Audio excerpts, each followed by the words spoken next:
Okay. I think this is probably going to be my most challenging and nonsensical seeming question I've answered so far. But it's a question that has not let me be ever since it decided to poof into my head. That question being, what is an Ahoge and what are its powers, if any? Think about it. The so-called stupid hair or foolish hair is nothing but a ruse for something much bigger. Look at it. What is it hiding? What power does it possess? First off, what's an Ahoge? An Ahoge is a prominent and quite literally outstanding piece of hair because it stands out from all the other pieces of hair, usually located on the top of a person's head. And in Japanese, Ahoge means stupid hair or foolish hair, usually because the people associated with having an Ahoge tend to be not the brightest, or they tend to be a little bit foolish and tend to be a little bit, maybe a little bit too carefree for some people's taste. But there have been enough exceptions to this that it is not considered a factual statement. I mean, the most accepted way to describe an Ahoge is just a piece of hair that stands out from all the other pieces of hair on the top of a person's head. But as stated in the beginning, I think this is bogus. Allow me to explain. For one, an Ahoge has behaviors and abilities that normal hair simply doesn't have, like the ability to move and shift in different directions depending on a person's emotions, the ability to keep its shape and composure no matter what the situation, and in some cases the ability to grow back almost instantly if ripped out, or in some cases able to cause death if ripped out, or at least for the person to become very sick. Amazingly, nobody has ever questioned this.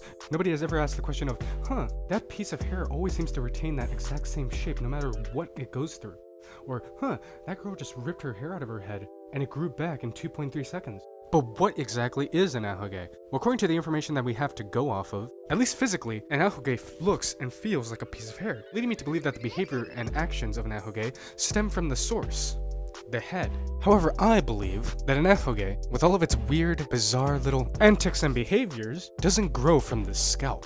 So then what does it grow from? What else is part of the head? I think it's at least a somewhat reasonable possibility that it grows from the brain. The reason why I feel this way is because it would seem that no matter which way you look at it, the Ahoge is in some way emotionally attached to the person that they're a part of.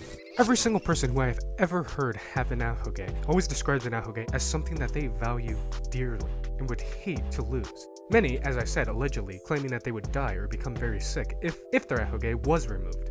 Exactly why is that though? Why do they always say that something very terrible will happen if their Ahoge was removed?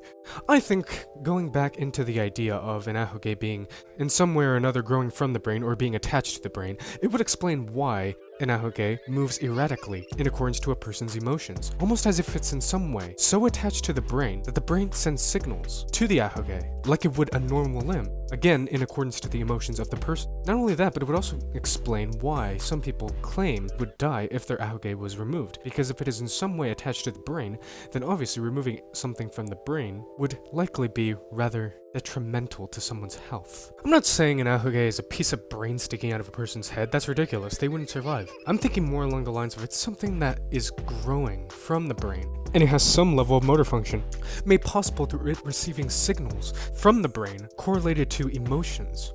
However, the motor function seems to be reduced, as it can't actually do anything like a normal limb other than move in accordance to emotions, involuntarily I might add, and stay perfectly still no matter what the situation.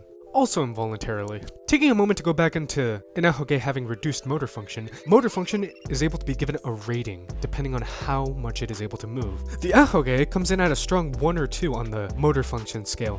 And considering the fact that it has some bit of motor function leads me to assume that it is, at least to some extent, theoretically it is a limb, considering the fact that it is attached to the nervous system, even if it does have limited motor function. So, what is an Ahoge, and what are its powers, if any? An Ahoge, from the information that we have looked over, would lead me to believe that an Ahoge is basically a hairy limb with limited motor function, directly on top of a person's head, with the ability to move when any strong emotions are felt, and also keep its composure no matter what the situation. And as with most things in life, some people are able to regenerate their Ahoge with absolutely no effort and almost instantaneously, while others it would prove fatal. How exactly they do that will probably have to be answered in another video. What I'm trying to say, some people are luckier than others. And with that, if you guys enjoyed this video, then please consider subscribing, liking, share this with your neighbor, share this with your wife, share this with your high school teacher, and I'll be back to answer another question not even scientists can answer.